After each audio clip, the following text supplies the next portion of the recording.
أما بعد فأعوذ بالله من الشيطان الرجيم بسم الله الرحمن الرحيم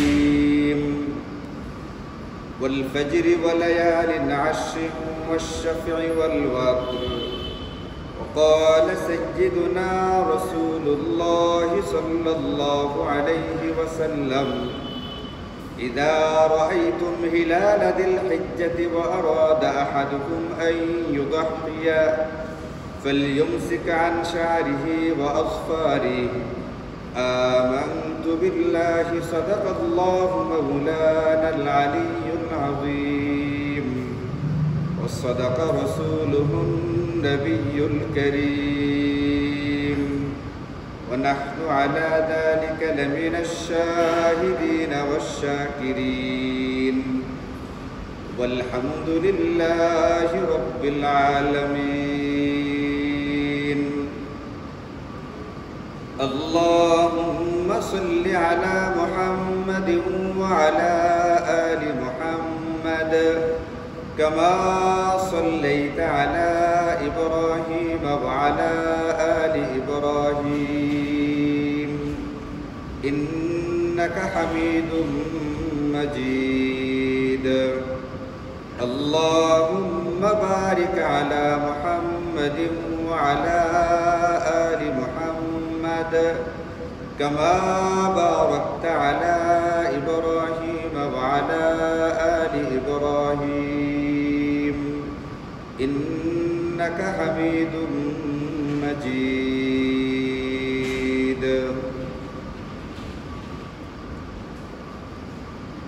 আমরা মূলত সদা সর্বদা 24 ঘন্টা আল্লাহ পাকের নিয়ামতের মধ্যে ডুবে আছি। দুনিয়ার বিচারে বাহ্যিক দৃষ্টিতে যে যত খারাপ অবস্থাতেই থাকুক না কেন ওখানেও সে আল্লাহ পাকের নিয়ামতের মধ্যে আছে। এরপরও মাঝে মধ্যে আল্লাহ তাআলা অতিরিক্ত অফার বা বোনাস হিসাবে কিছু কিছু সময় এবং কিছু কিছু স্থানকে অতিরিক্ত ফজিলত এবং মর্যাদা দিয়ে থাকেন। এবং যে সময়টাকে আল্লাহ তাআলা অতিরিক্ত ফজিলত বা মর্যাদা দিয়েছেন, এতে সুবিধাটা কি হয়? সুবিধা হয় এটা, একই ইবাদত অন্য সময়ে করলে যতটুকু সওয়াব বা বদলা বিনিময় আল্লাহ পাকের কাছে পাওয়া যায়, অতিরিক্ত ফজিলত দেওয়া সময়টার ভিতরে ওই পরিমাণ আমল করি আল্লাহ পাকের কাছ থেকে অনেক বেশি পরিমাণে বদলা এবং বিনিময় গ্রহণ করা যায়। এই কারণে বান্দার করণীয় হচ্ছে, একজন ঈমানদারের করণীয় হচ্ছে, যখন সে তার হায়াতের মধ্যে ওই অতিরিক্ত ফজিলতপূর্ণ সময় বা স্থানটা লাভ করবে, ওটাকে কাজে লাগিয়ে ওই সময়ের ভিতরে বেশি থেকে বেশি সামর্থ্য অনুযায়ী যতটুকু পারা যায় ইবাদত বন্দেগী করার মধ্য দিয়ে অতিরিক্ত কল্যাণকে হাসিল করা, এবং ওই ফজিলতপূর্ণ সময় এবং স্থানের ভিতরে অন্যান্য সময় ইচ্ছায় অনিচ্ছায় যে গুনাহগুলো করা হইতো ওইগুলো থেকে নিজেকে হেফাজত করা। আর বুদ্ধিমান হলে বান্দা এটা কাজে লাগাবে, বুদ্ধিমান হলে বান্দা এই সময়টার ভিতরে গুনাহ থেকে নিজেকে হেফাজত করবে। আর কেউ যদি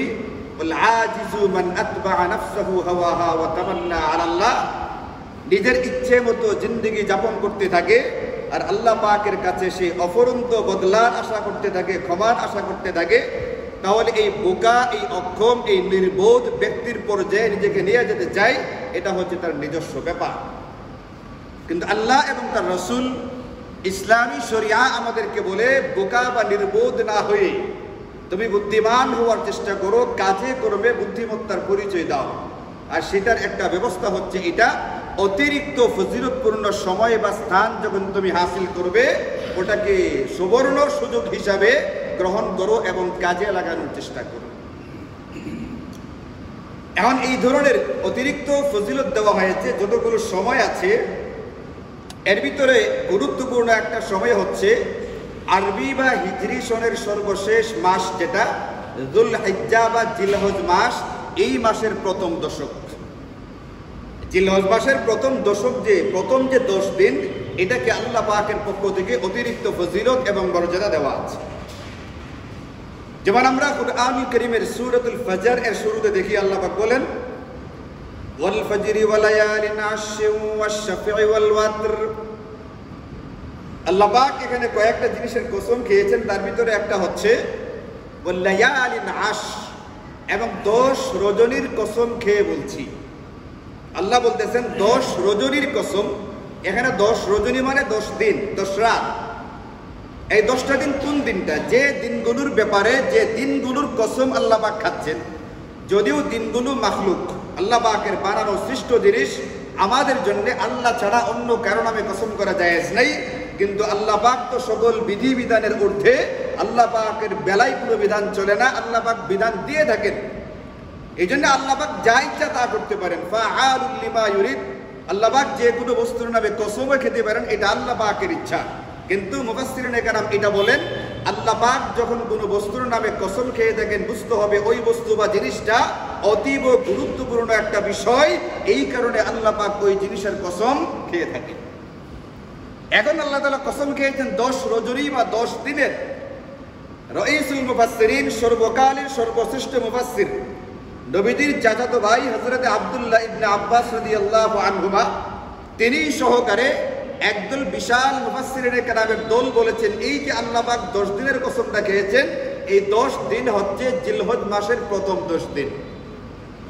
তাহলে আল্লাহ পাক যে 10 দিনের কসম খেয়েছেন, বিষয়টা সাধারণ না, বিষয়টা অসাধারণ। এই জন্য আল্লাহ পাক এই 10 দিনের কসম খেয়েছেন।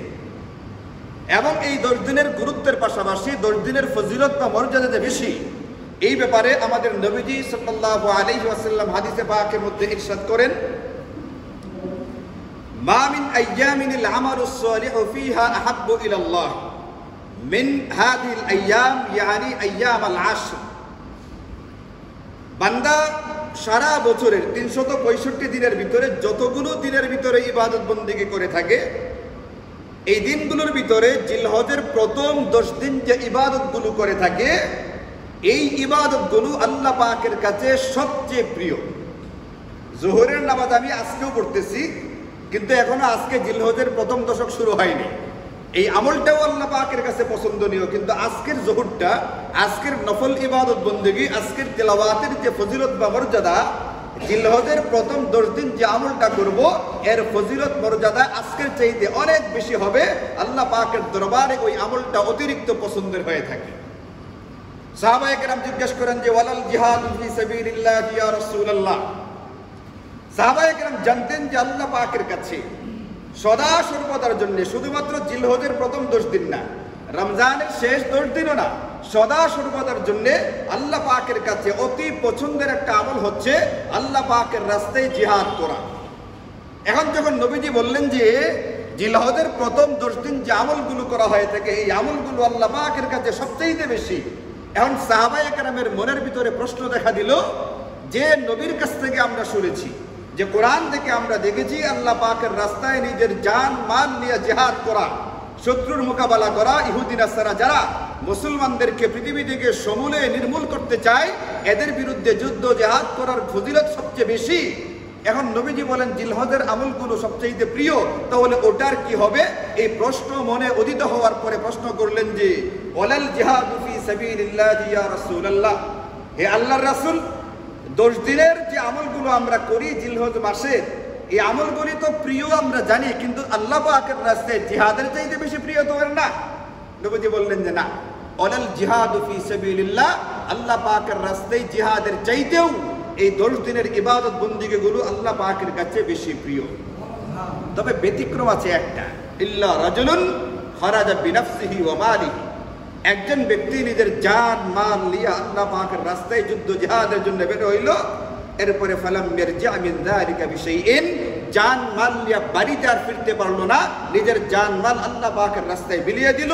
শহীদ যে হয় সশস্ত্র সংগ্রাম করতে গিয়া, এর ফজিলত অন্য কোনো আমলের সঙ্গে তুলনা চলে না।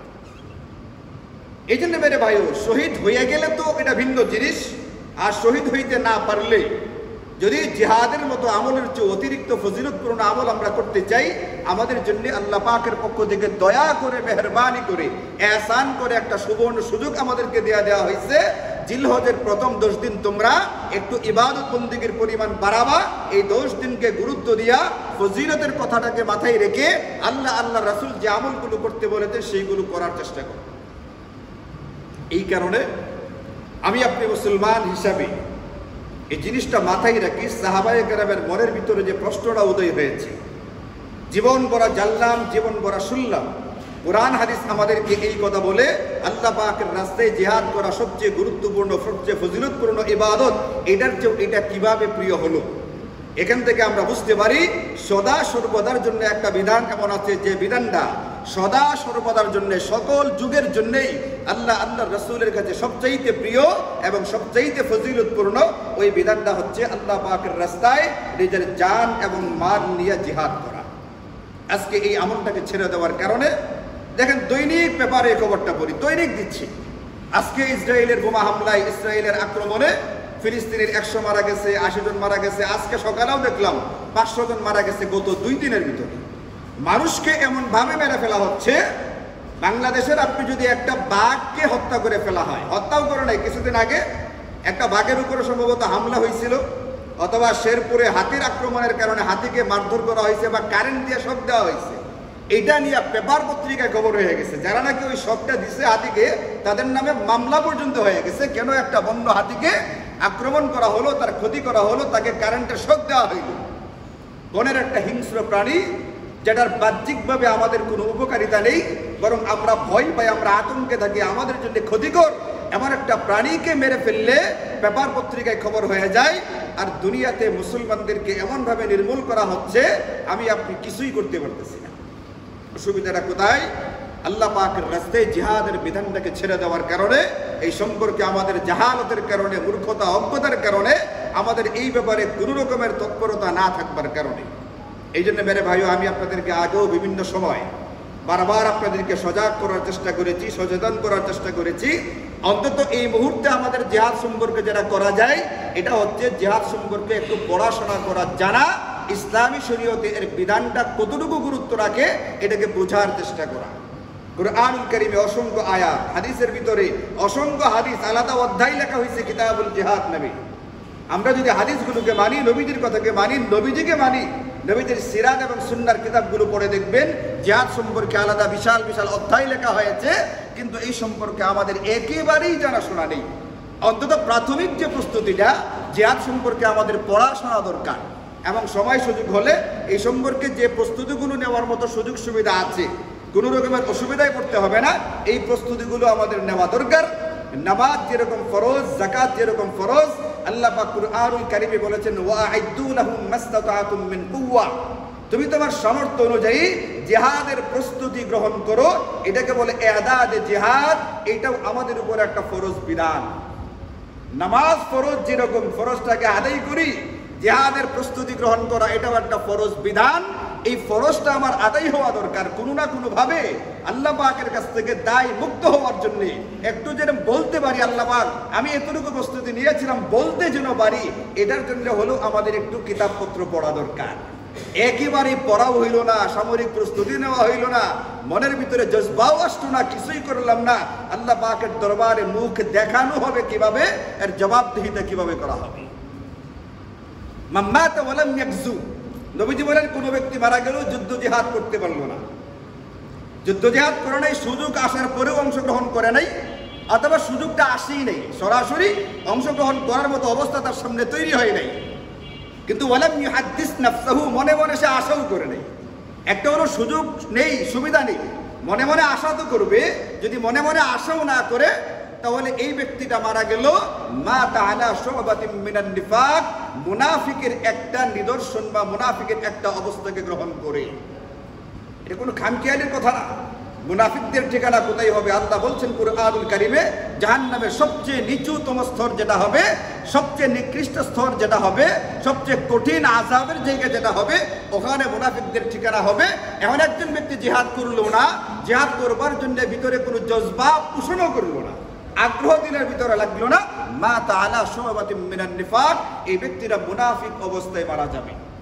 এই জন্য অন্তত আমাদের দিলের ভিতরে জজবা তো থাকা চাই। আছে না ইনশাল্লাহ সবার? যতটুকু পারা যায় আমরা আমাদের প্রস্তুতিটা নেই, অন্তত পড়াশোনা করি, কুরআনুল কারীমের তরজমাটা পড়ি। ইসলামিক ফাউন্ডেশনে পাওয়া যায় কুরআনুল কারীমের তরজমা, আয়াতের পাশাপাশি তরজমা লেখা, খুবই চমৎকার একটা অনুবাদ ইসলামিক ফাউন্ডেশন থেকে যারা করা হয়েছে, সরকারিভাবে যারা ছাপানো হয়েছে আর কি।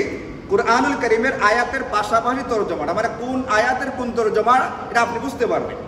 হয়তো কোন শব্দের কি অর্থ বুঝতে পারবেন না, কিন্তু এইটা বুঝতে পারবেন 13 নম্বর আয়াতের তরজমাটা হচ্ছে এইটা। আপনি পড়ে দেখেন, একটা 10 মিনিট সময় দেন কুরআনুল কারীমের পিছনে, 10টা মিনিট তরজমাটা আপনি পড়েন। শুধু বাংলাটা পড়লে হবে না, শুধু বাংলাটা কেনাবেচা নিষেধ, শরীয়তে জায়েজ নেই। এই জন্য আপনি ইসলামিক ফাউন্ডেশনের কুরআনুল কারীমের তরজমাটা সংগ্রহ করেন। এটার 3টা সাইজ পাওয়া যায়, একটা হচ্ছে পকেট সাইজ, একটা মিডিয়াম মাঝারি, আর একটা বড়। আপনি মিডিয়াম সাইজটা নেন, চোখের দুর্বলতা থাকবে বড়টা নেন। আপনি 10টা মিনিট কুরআনুল কারীমের তরজমা বা অনুবাদের পিছনে সময় নেন। আপনি কুরআনুল কারীম পড়েন যদি মুসলমান হয়ে থাকেন, আপনি ওখানে দেখবেন আপনাকে কি বলে দেওয়া আছে। জিন্দেগি গতানুগতিকভাবে যে পার হয়ে যাচ্ছে, এই পার হওয়ার দ্বারা আল্লাহ পাকের দরবারে এই চেহারা দেখানো যাবে না। অন্তত এতটুকু প্রস্তুতি আমাদের থাকুক যে পড়াশোনা করেছিলাম এবং মনের ভিতরে এই জজবাটা ছিল যে আমি যদি কখনো সুযোগ পাই সশরীরে বেঈমান কাফেরদের বিরুদ্ধে যুদ্ধ জিহাদ করার, তাহলে আমি অংশগ্রহণ করব। এতটুকু জজবা থাকলে আমার ভিতরে সত্যি সত্যি আল্লাহ পাক এটা দেখেন না, অন্তত এটার উসিলাই আল্লাহ পাক আমাকে মুক্তি দিবেন। এই জন্য আমরা কুরআনুল কারীমের তরজমাটা কিনি, পড়ার চেষ্টা করি, বোঝার চেষ্টা করি। আল্লাহ তাআলা আমাদেরকে তৌফিক দান করুন।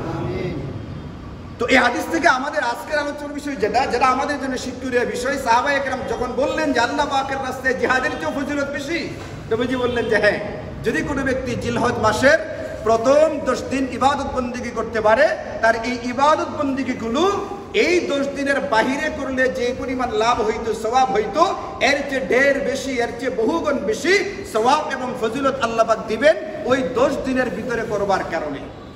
এই জন্য আমাদেরকে জিলহজের প্রথম 10 দিন অন্যান্য দিনের মতো গতানুগতিকভাবে পার করে দিলে হবে না, এটাকে একটু গুরুত্ব দিয়া ফজিলতের বিষয়টাকে মাথায় নিয়ে তারপরে পার করার চেষ্টা করা লাগবে।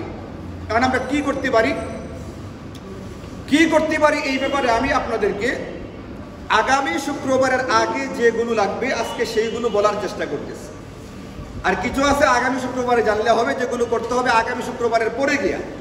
যেমন ঈদের দিন কুরবানি করা লাগবে, এটাকে আরো সামনে শুক্রবার 2টা আছে, বলা যাবে না ইনশাল্লাহ?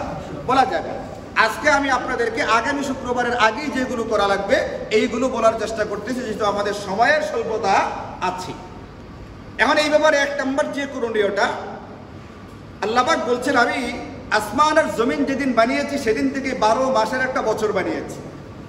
মুহররম, সফর, রবিউল আউয়াল, রবিউল সানি, এই যে 12টা মাস, এই 12 মাসের ভিতরে মিনহা আরবাতুন হুরুম, 4টি মাস আছে অতি সম্মানিত মাস। 12টা মাসের ভিতরে 4টি মাস অতি সম্মানিত। আবার নবীজি বলেন এই 4টা মাসের ভিতরে আলা ওয়া ইন্না আহরামাশ শুহুরি শাহরুকুম হাদা, জিলহজ মাস সবচেয়ে বেশি সম্মানিত এবং মর্যাদাবান একটি মাস জিলহজ মাস। এই কারণে তোমাদের করণীয়টা কি?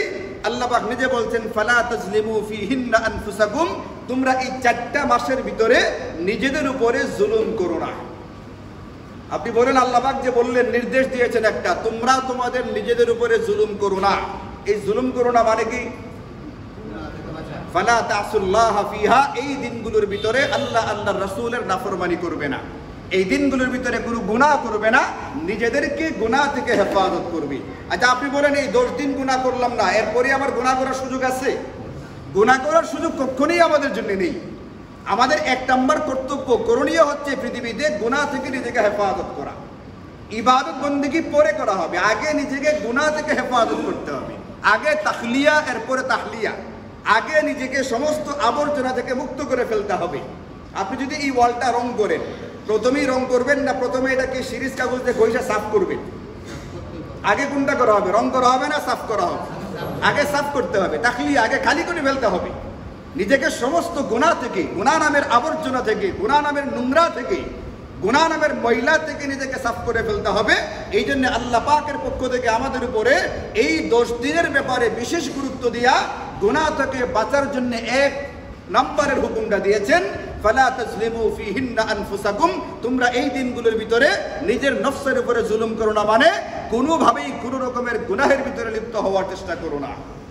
মানে একটা মানুষ যদি 10 দিন নিজেকে গুনাহ থেকে বাঁচাইতে পারে, এই 10 দিন একটা প্রশিক্ষণের মতো নিজের ভিতরে একটা প্রশিক্ষণ হয়ে যায়, নিজের ভিতরে এমন একটা যোগ্যতা জজবা তৈরি হয়, এরপরে সে নিজেকে অন্যান্য দিনগুলোতেও গুনাহ থেকে বাঁচাইতে পারে।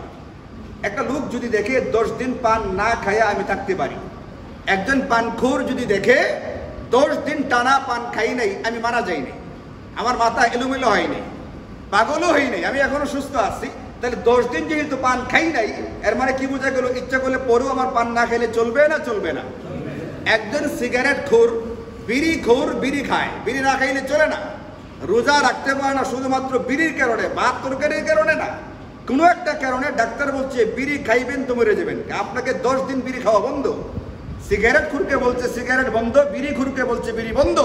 এখন বিড়ি খুর 10 দিন বিড়ি খাই নাই, সিগারেট খুর 10 দিন সিগারেট খাই নাই, 10 দিন না খাওয়ার কারণে তার ভিতরে না খাওয়ার একটা অভ্যাস কিছুটা হইলেও তৈরি হয়েছে কিনা। এখন সে দেখবে ইচ্ছা করলে 11, 12, 13 নম্বর দিনে বা এর পরেও সিগারেট না খেলে কোনো অসুবিধা হচ্ছে না। আল্লাহ পাকের পক্ষ থেকে আমাদেরকে বলা আছে এই 10 দিন গুনাহ করো না, এর মানে এই না 10 দিন পরে গুনাহ করা যাবে। কিন্তু একটা ব্যক্তি যদি নিজেকে 10 দিন পর্যন্ত সকল প্রকার গুনাহ থেকে হেফাজত করতে পারে, আল্লাহ পাকের মেহেরবানিতে এর ভিতরে এমন একটা অভ্যাস তৈরি হবে, পরেও সে নিজেকে বাঁচাতে পারবে। এই জন্য আমরা 1 নম্বর করণীয় কর্তব্য, যেটা ইনশাআল্লাহ আগামী বুধবার দিবাগত সন্ধ্যা থেকে শুরু হবে। আগামী বুধবার দিবাগত মানে 29 চাঁদ গেলে আর কি, যদি কোনো কারণে 30 মাস হয় তাহলে বৃহস্পতিবার দিবাগত সন্ধ্যা থেকে শুরু হবে। আমি 29 ধরে নিলাম, আগামী বুধবার সন্ধ্যা থেকে ইনশাআল্লাহ আমরা সকল প্রকার গুনাহকে সম্পূর্ণরূপে বর্জন করার চেষ্টা করব ইনশাআল্লাহ। 2 নম্বর যে করণীয় কর্তব্যটা আমাদের উপরে আছে, নবীজি সাল্লাল্লাহু আলাইহি ওয়াসাল্লাম বলেন মা মিন আইয়ামিন আযমু ইনদাল্লাহি ওয়া লা আহাব্বু ইলাইহিল আমালু ফীহিন্না মিন হাযিহিল আইয়ামিল 10। এই 10 দিনের ভিতরে যে ইবাদত বন্দেগীগুলো করা হবে এইগুলো আল্লাহ পাকের কাছে সবচেয়ে মর্যাদা সম্পন্ন এবং সবচেয়ে প্রিয়। এই কারণে ফাকসিরু ফীহিন্না মিনাত তাহলিলি ওয়াত তাহমিদি ওয়াত তাকবীর, তোমরা এই 10 দিন বেশি বেশি করে সুবহানাল্লাহি আলহামদুলিল্লাহ ওয়া লা ইলাহা ইল্লাল্লাহু আল্লাহু আকবার এই তাসবিহগুলো বেশি বেশি পড়ো। এই তাসবিহগুলোর ফজিলত শুধুমাত্র 10 দিন এরকমটা না। আমি সম্ভবত গত শুক্রবারের আগে শুক্রবারে এই তাসবিহাত নিয়ে কিছুটা আলোচনা আপনাদের সামনে করেছিলাম, যদি আপনাদের মনে থেকে থাকে। এই তাসবিহগুলো সারা বছর পড়ার জিনিস।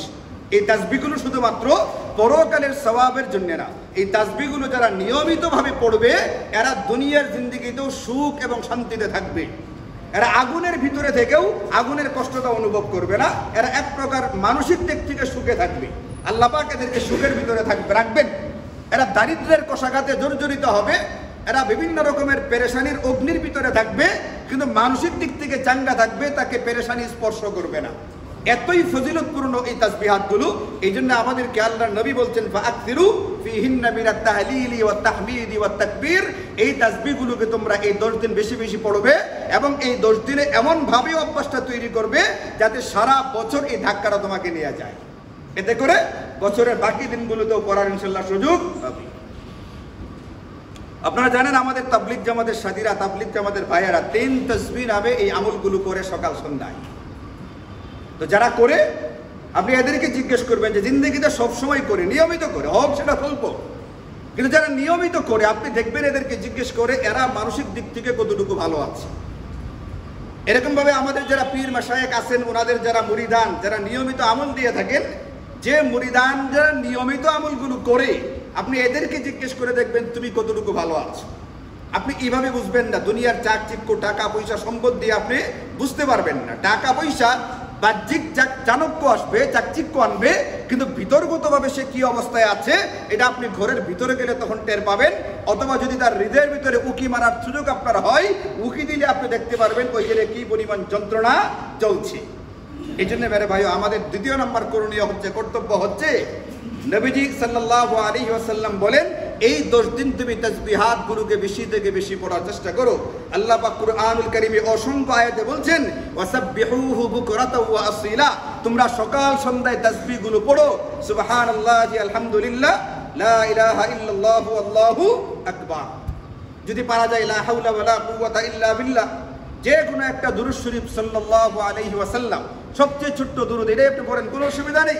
সাল্লাল্লাহু আলাইহি ওয়াসাল্লাম যে কোনো একটা ইস্তেগফার, আস্তাগফিরুল্লাহ আস্তাগফিরুল্লাহ একটু বাড়াইতে পারলে আস্তাগফিরুল্লাহ ওয়া আতুবু ইলাইহি, আস্তাগফিরুল্লাহ ওয়া আতুবু ইলাইহি, এখানে ইস্তেগফার তওবা দুটোই আছে। আরেকটু বাড়াইতে পারলে আস্তাগফিরুল্লাহাল্লাযী লা ইলাহা ইল্লা হুয়াল হাইয়ুল কাইয়্যুম ওয়া আতুবু ইলাইহি। নবীজি বলছেন এই ইস্তেগফারটা 3 বার পড়বা। আস্তাগফিরুল্লাহাল্লাযী লা ইলাহা ইল্লা হুয়াল হাইয়ুল কাইয়্যুম ওয়া আতুবু ইলাইহি, এটা দিল থেকে 3 বার পড়া হবে। এই ব্যক্তির গুনাহ যদি সমুদ্রের ফেনা বরাবর হয়, এরপরও সমস্ত গুনাহগুলোকে মাফ করে দেওয়া হবে। এত শক্তিশালী, এত ফজিলতপূর্ণ ইস্তেগফার হচ্ছে এই ইস্তেগফারটা। প্রতিদিন আমাদের করে 3 বার পড়া যায় দিল থেকে, তওবার নিয়তে, ইস্তেগফারের নিয়তে 3 বার পড়ে দেখেন। দৈনিক যদি 5 বার আমার ভিতর থেকে ময়লাকে সাফ করে ফেলা হয়, দৈনিক যদি 5 বার আমাকে ঝাড়ু দেওয়া হয়, ইস্তেগফারের ঝাড়ু দেওয়া হয়, দৈনিক যদি ইস্তেগফার দিয়ে আমাকে পরিষ্কার সাফ করে ফেলা হয়, বলেন আমার ভিতরে গুনাহ থাকবে কোত্থেকে, ময়লা থাকবে কোত্থেকে? আর যদি ময়লা নাই থাকে, তাহলে এই ব্যক্তির মারা যাইতে ভয়টা কিসের? কোনো ভয়ের ব্যাপার আছে? সে তো পাক সাফ হয়ে তারপরে যাচ্ছে, কোনো অসুবিধা নেই। ফেরেশতারা ইস্তেকবাল করবে, ফেরেশতারা স্বাগত জানাইতে জানাইতে একে কবরের ভিতরে বরণ করে নিবে ইনশাআল্লাহ। এই জন্য আমরা যেটা করা চাই, এই তাসবিহাতগুলোকে বেশি থেকে বেশি পড়া চাই, তাসবিহ একটা নেওয়া চাই, অথবা হাতেই পড়া চাই, অথবা তাসবিহ গোনা ছাড়া এমনি আপনি যতটুকু পারেন মুখে মুখে জপার চেষ্টা করেন। আল্লাহ তাআলা আমাদেরকে তৌফিক দান করুন। 3 নম্বর যে আমলটা আমাদেরকে করতে হবে সেটা হচ্ছে, নবীজি বলেন যে ব্যক্তি কুরবানি করার চেষ্টা করবে, কুরবানি করবার ইচ্ছা করবে, এই ব্যক্তি জিলহজ মাসের চাঁদ উদিত হওয়ার পরে কুরবানি করা পর্যন্ত নিজের চুল, নখ, অবাঞ্ছিত যে বিষয়গুলো আছে এগুলোকে পরিষ্কার করবে না। তাহলে কি করা লাগবে? জিলহজের চাঁদ উদিত হওয়ার আগে আমাদেরকে এইগুলো পরিষ্কার করে কেটে ফেলতে হবে। কারণ কেউ যদি এইগুলো না কেটে থাকে, 20-25 দিন 30 দিন পার হয়ে গেছে, পরে আবার আরো 10 দিন পার করলো, 40 অতিক্রম হয়ে গেল, তাহলে আবার এটার অসুবিধা আছে। এই জন্য জিলহজের চাঁদ উদিত হওয়ার আগের দিন, এবছর যেটা হবে সম্ভবত আগামী বুধবার দিবাগত সন্ধ্যায় চাঁদ উঠবে। আপনি আগামী বুধবার সন্ধ্যার আগেই ইনশাআল্লাহ, আগামী বুধবার সন্ধ্যার আগেই আপনার চুল, গোঁফ, দাড়ি যেগুলো ছাড়তে হয়, কাটতে হয়, নখ ইত্যাদি, এইগুলো কাটার ছাটার যেগুলো আছে এইগুলোকে কেটে ছেটে ফেলতে হবে। সুবিধা কি হবে? নবীজি বলেন একটা কুরবানি করার সওয়াব তার আমলনামায় লিখে দেওয়া হবে। অনেক সাহাবী জিজ্ঞেস করে, হুজুর আমার তো কুরবানি করার সামর্থ্য নাই। সবাইকে সামর্থ্য ছিল এই জামানায়? সবার ছিল না। এই জামানাতে অনেকের নাই, এই জামানায় ছিল না বেশিরভাগ মানুষের। এখন সাহাবী চিন্তা করে, হুজুর আমার কি হবে? নবীজি বলছেন তুমি এই আমলটা করো, ফাযালিকা তামামু উদহিয়াতিকা ইনদাল্লাহি আযজা ওয়া জাল্লা। আল্লাহ পাক দুনিয়ার এমন কোন সরকারের মতো সরকার না যে সরকার অন্য কোন সরকারের দিকে মুহতাজ হয়, মুখাপেক্ষী হয়। কি পরিমাণ মুহতাজ হয় আপনারা দেখেছেন। ডোনাল্ড ট্রাম্প তার ক্ষমতা বলে গত কিছুদিন আগে আরবের কয়েকটা রাষ্ট্র থেকে কি পরিমাণ ডলার নিয়ে গেছে সে, চুক্তির মাধ্যমে হোক, যেভাবেই হোক এদের কাছ থেকে নিচ্ছে। কেন? কারণ সে ওই রাষ্ট্রগুলোর ডলারের দিকে মুখাপেক্ষী। এই দুনিয়ার সুপার পাওয়ার যে সেও অন্যের দিকে মুখাপেক্ষী, কিন্তু আল্লাহ পাক এমন এক সত্তা, আল্লাহুস সামাদ, যিনি পৃথিবীর কারো দিকে মুখাপেক্ষী না। নবীজি বলেন তুমি কুরবানি করতে পারতেছো না, ঠিক আছে, তোমার নেশাব নাই, তোমার যথেষ্ট পরিমাণ সম্পদ নাই, কুরবানি করতে পারতেছো না, তুমি এই আমলটা করো। জিলহজের চাঁদ ওঠার আগেই চুল, নখ এইগুলো কাটো। চাঁদ উদিত হওয়ার পরে কুরবানি করা পর্যন্ত, যারা কুরবানি করবে না, ঈদের নামাজ আদায় করে এই পর্যন্ত অপেক্ষা করবে, আদায় করার পরে কাটবে। ফাযালিকা তামামু উযহিয়াতিকা ইনদাল্লাহ। আল্লাহ পাকের পক্ষ থেকে তোমাকে একটা পরিপূর্ণ কুরবানির সওয়াব দিলে আল্লাহ পাকের কোনোই অসুবিধা হবে না। এই জন্য আমরা ইনশাআল্লাহ আগামী বুধবার সন্ধ্যার আগে যার যেটা সাফ করতে হয় সাফ করে নেব ইনশাআল্লাহ। এবং যাদের দাড়ি ইতোমধ্যে কাটা হচ্ছে, যারা পরিপূর্ণ শেভ বা ছাটা হচ্ছে, তাদেরকে অনুরোধ করি আমলটা ইনশাআল্লাহ করার চেষ্টা করি। এটার উসিলাই আমরা চেষ্টা করি দাড়িটাকে রেখে ফেলি। আল্লাহ পাক এটার ভিতরে বরকত দিবেন, আল্লাহ পাক এটার ভিতরে আপনার জন্য কল্যাণ রাখবেন ইনশাআল্লাহ। আপনি সাহস করে দাড়িটা রেখে দেখেন, যে সাহস করে আপনি কাটতেছেন, এটা হচ্ছে দুঃসাহসিকতা, এটা কোনো রকমের ভালো সাহস দেখানো নয়। যতক্ষণ পর্যন্ত এই মুখে এক মুষ্টি পরিমাণ দাড়ি না হবে, আপনি চিন্তা করেন নন স্টপ বিরতিহীনভাবে আপনার আমলনামায় কবিরা গুনাহ লেখা হচ্ছে। যেখানে একটা কবিরা গুনাহ এতটুকু শক্তিশালী, এতটুকু পাওয়ারফুল যে একটা কবিরা গুনাহ মানুষকে জাহান্নামে নিক্ষেপ করবে, সেখানে যে পর্যন্ত আমার দাড়িটা না রাখা হবে অনবরত আমার আমলনামায় কবিরা গুনাহ লেখা হচ্ছে। কাজেই এটা কোনো সৎ সাহসিকতা না, এটা এক রকমের দুঃসাহসিকতা। আল্লাহ তাআলা আমাদেরকে সৎ সাহসিকতা দেখানোর তৌফিক দান করুন এবং জিলহজকে কেন্দ্র করে আজকে থেকে ইনশাআল্লাহ দাড়িটাকে রাখার তৌফিক দান করুন। আমিন। এইভাবে আমরা 3 নম্বর আমলটা করব, চুল নখ ইত্যাদিগুলো যেগুলো আছে এগুলো আগে সাফ করে ফেলার, যে মানে যেগুলো কাটা যায় শরীয়তে এইগুলোকে কাটার চেষ্টা করবো। এবং আপনারা জানেন আমাদের নবীগণ, মানে আমাদের নবীজি থেকে নিয়ে হযরত আদম আলাইহিস সালাতু ওয়াস সালাম পর্যন্ত যত নবী রাসূল ছিলেন তাদের সকলেরই দাড়ি ছিল। এটা সকল নবীদের সুন্নাহ। এটা এমন একটা সুন্নত যেটা সকল নবীদের মধ্যে পাওয়া যেত, নকল নবীদের সুন্নত। এটা এই একটা সুন্নতের উপর আমল করা মানে হচ্ছে আমি সকল নবীদের একটা সুন্নতের উপর আমল করতেছি। এটা একটা সৌভাগ্যের ব্যাপার, এটা একটা ভাগ্যের বিষয়। এছাড়াও শারীরিক দিক থেকে আপনি যারা ইসলামী মাইন্ডের, যারা খাতির করবে না কিন্তু ইসলামী ভাবধারা যারা পোষণ করে সত্যি কথাটা যে বলবে, এমন একজন চিকিৎসা বিজ্ঞানীর সঙ্গে আপনি পরামর্শ করে দেখেন দৈনিক ব্লেড বা ফুটটা ব্যবহার করবার কারণে আমার কোনো ক্ষতি হচ্ছে কি হচ্ছে না। তারা আপনাকে যদি সত্যি কথাটা বলতে চায় সত্যিটা বলবে, এটা আমার জন্য শারীরিকভাবেও কতটা ক্ষতির বিষয়। এবং আপনারা একটা বিষয় অবাক হবেন, জানেন আমাদেরকে এই যে জিলহজের চাঁদ উদিত হওয়ার পরে চুল নখ এইগুলো কাটতে মানা করা হয়েছে কেন জানেন? হাজী সাহেবানদের সাথে একটা সাদৃশ্য অবলম্বন করবার জন্য। হাজী সাহেবানরা এহরামের কাপড় পরিধান করার পরে তারা এইগুলো আর কাটতে পারে না। চুল নখ এইগুলো কাটা যায়, এগুলো কাটা যায় না এহরাম পরিধান করার পরে। এখন আল্লাহর রাসূল বলছেন তোমরা যারা হজে যেতে পারো নাই, কোনো কারণে হজে যাওয়া হয় নাই, হয় নেশাব নাই, নতুবা এই বছর যাওয়া হয় নাই, যে কোনো কারণেই হোক, অন্তত তোমাদের বাহ্যিকভাবে হাজী সাহেবানদের সাথে একটা সাদৃশ্য তৈরি হোক, সামঞ্জস্য দেখা দিক, তাদের মতো তোমরা একটা আমল করতে থাকো। এতে করে এটাও তোমাদের জন্য আল্লাহ পাকের কাছে বিরাট একটা পাওনার বিষয় হয়ে দাঁড়াবে। তাহলে ইসলামী শরীয়তে সাদৃশ্য অবলম্বন করার একটা যথেষ্ট গুরুত্ব রয়ে গেছে। এখানে যেরকম সাদৃশ্য অবলম্বন করলে এটার সওয়াব বা ফজিলত আছে, আমার সাদৃশ্য যদি অন্যদের সাথে হয় তাহলে এটার একটা বিরাট ক্ষতি বা অপকারিতাও আছে। এখন উলামায়ে কেরাম দেখেন দাড়ি যদি শেভ করে ফেলা হয় তাহলে এটা নারীদের সঙ্গে সাদৃশ্য অবলম্বন করে ফেলা হয়। আর পুরুষদেরকে বলা আছে কোন পুরুষ এটা পোশাকের মাধ্যমে হোক, অলঙ্কারের মাধ্যমে হোক, যে কোনোভাবে কোনো নারীর যেন সাদৃশ্য অবলম্বন না করে। আর নারীকে বলে দেওয়া আছে তুমি তোমার আচার আচরণে চুলের কাটিং দিয়া অথবা যে কোনোভাবে পোশাক আশাক দিয়া পুরুষের সাদৃশ্য অবলম্বন করবে না। যে পুরুষ নারীর সাদৃশ্য অবলম্বন করে এর উপরেও আল্লাহ রাসূলের লানত, আর যে নারী কোনো পুরুষের সাদৃশ্য অবলম্বন করে এর উপরেও আল্লাহ রাসূলের লানত। এখন দাড়ি কাটার মধ্য দিয়ে যদি আমি কোনো নারীদের সাদৃশ্য অবলম্বন করি তাহলে এটার জন্য আমার খুব ভালো ব্যবস্থা হবে না, এটা খুব একটা ক্ষতির বিষয়। আল্লাহ তাআলা আমাদেরকে জিলহজ মাসের আমলকে কেন্দ্র করে এই দাড়িগুলোকে রেখে দেওয়ার তৌফিক দান করুন। আমরা 4 নম্বর যে আমলটা করতে পারি, কানা রাসূলুল্লাহ সাল্লাল্লাহু আলাইহি ওয়াসাল্লাম জিলহিজ্জা, নবীজি সাল্লাল্লাহু আলাইহি ওয়াসাল্লাম জিলহজ মাসের প্রথম 9 দিন রোজা রাখতেন। নবীজি জিলহজ মাসের প্রথম 9 দিন রোজা রাখতেন এবং এক একটা রোজার বিরাট ফজিলত। এই জন্য আমাদেরকে উলামায়ে কেরাম বলেছেন হাদিসে পাকের আলোকে যাদের কোনো বিশেষ অসুবিধা নেই, যারা সহজে রোজা রাখতে পারি বা অন্তত রোজা রাখলে কষ্ট করেই তো ইবাদত করতে হয়, একটু কষ্ট হলেও যাদের দ্বারা তেমন কোনো অসুবিধা নেই তারা আমরা জিলহজের প্রথম 9 দিন রোজা রাখার চেষ্টা করি। কারণ জিলহজের প্রথম 9 দিনই রাখা যাবে, 10 তারিখে রাখা যাবে না। 10 তারিখে ঈদের দিন রোজা রাখা শরীয়তে জায়েজ না হারাম? হারাম। ঈদের দিন মানে হচ্ছে আল্লাহ পাকের পক্ষ থেকে আমাদেরকে দাওয়াত দেওয়া, এবং দাওয়াত দিচ্ছেন আল্লাহ পাক। আমি আল্লাহ পাকের দাওয়াত কবুল না করে এটাকে উপেক্ষা করলাম, এড়িয়ে গেলাম, আমার জন্য এড়িয়ে যাওয়ার কোনো সুযোগ নেই।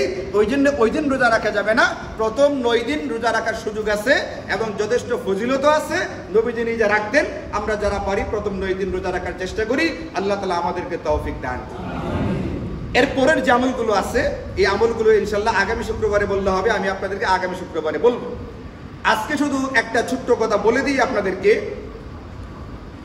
সরাসরি আল্লাহ পাকের পক্ষ থেকে নবীজি নির্দেশিত হয়েছেন যে কয়টা আমল, তার ভিতরে একটা আমল হচ্ছে কুরবানির আমল।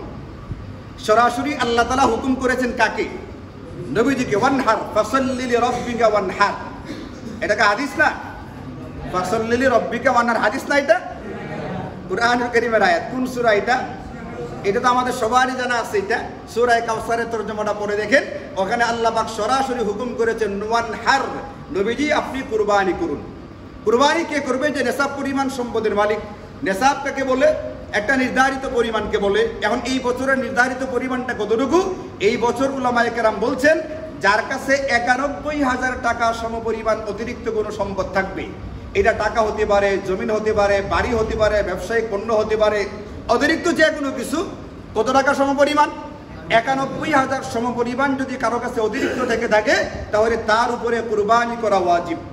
যাকাত যদি একই পরিবারের একাধিক ব্যক্তির উপরে ফরজ হয় তাহলে যেরকম একাধিক ব্যক্তিকে আদায় করতে হয়, একজনে করলে হয় না, একই পরিবারের একাধিক ব্যক্তি যদি নেশাব পরিমাণ সম্পদের মালিক হয়, একই পরিবারের একাধিক ব্যক্তির পক্ষ থেকেই কুরবানি করতে হবে। একজনের পক্ষ থেকে কুরবানি করলে সবার পক্ষ থেকে আদায় হবে না। এই জন্য আমি শুধু আপনাদেরকে আজকে একটু টাচ করে গেলাম, কুরবানির জন্য মানসিকভাবে প্রস্তুতি গ্রহণ করি। যারা নেশাবের মালিক তারা তো অতি অবশ্যই, আর যারা নেশাবের মালিক না কিন্তু ইচ্ছা করলে একটা কুরবানি করতে পারি, এই আমলটাকে করার চেষ্টা করি।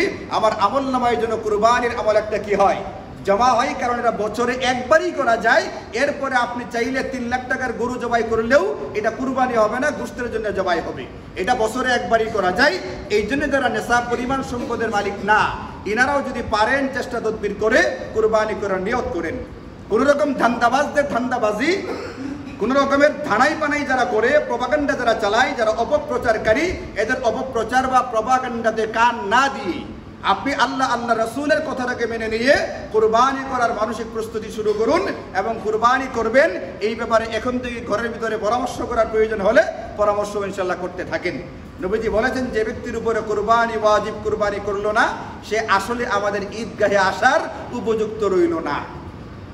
কুরবানির নেশাবের মালিক কিন্তু কুরবানি করলো না, এই ব্যক্তি মূলত আমাদের ঈদগাহে আসার উপযুক্ত রইল না। এই হাদিসটাকে মাথায় রাখতে হবে, তাহলে আপনি বুঝবেন আমার কুরবানি করা উচিত কি উচিত না। এই ক্ষেত্রে যারা শরীকানা কুরবানি করবেন, দুটা জিনিস খেয়াল রাখবেন।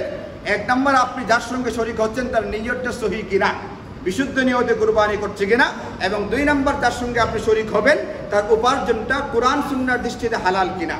কোরআন সুন্নাহর দৃষ্টিতে হালাল উপার্জন, এরকম উপার্জনকারী এবং ইখলাসের সাথে করবে এমন নিয়তকারীর সঙ্গে আপনি ইচ্ছা করলে শরীক হয়েও কুরবানি করতে পারেন। আল্লাহ তাআলা আমাদেরকে সবগুলো বিষয়কে জানার, বুঝার এবং সেই অনুযায়ী আমল করার তৌফিক দান করুন। ওয়া আখিরু দাওয়ানা আলহামদুলিল্লাহি রাব্বিল আলামিন।